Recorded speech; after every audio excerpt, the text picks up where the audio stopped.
So there's a lot going on right now, but let's start with this.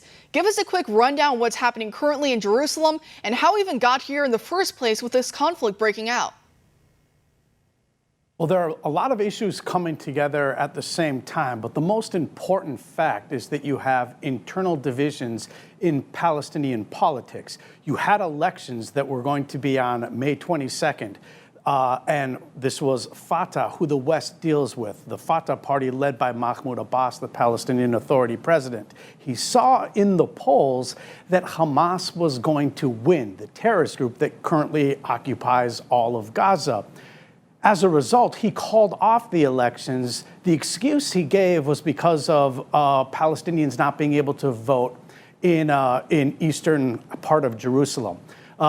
This is something he is very much trying to direct the attention of the Palestinian people toward this issue, toward the issue of Jerusalem, rather than the fact that in the 24 hours or so after he announced that he was postponing these elections, a lot of these Palestinians were extremely annoyed because he was elected for a 4-year term. He's now in the 16th year. Hamas, on the other hand, of course, is a terrorist group designated by the United States and is pledged to Israel's destruction. They, of course, would like to show that they are better at representing Palestinian aspirations and better able to destroy Israel from Gaza. So it's their own internal bickering, which is making this situation even worse. Today, of course, we've seen over 150 rockets at this point launched from Gaza into Israeli territory, which Israel is going to have to respond to. There are, of course, many other issues swollen into this, but as you said in your opening, it's a test for the Biden administration, which is bound to come from the Middle East in any new administration. And so far, as you've pointed out, it's not performing particularly well at all. And so to that point, what do you make of these Israeli officials basically telling the Biden administration to stay out of it, to tell the U.S. and the international community that at this point, stay out of it? Because if you were to bring yourself into this, it would actually only help the Palestinians who are firing rockets and Hamas, as you were saying, rockets at Israel right now. What do you make of that?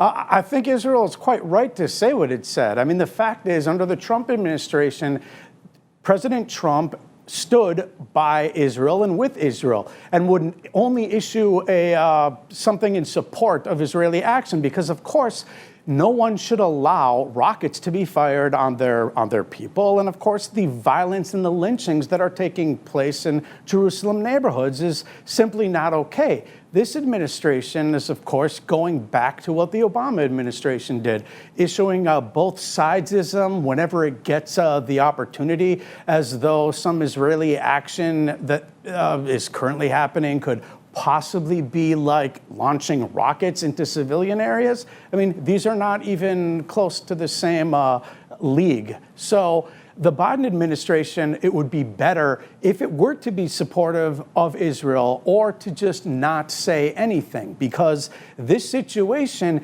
is, of course, what Palestinians want. They do not want to have to deal with their own internal corruption from a leadership level, which would have solved, of course, the whole election problem to begin with, which is what is making them drag Jerusalem into this type of issue, into this heated situation that we're in today.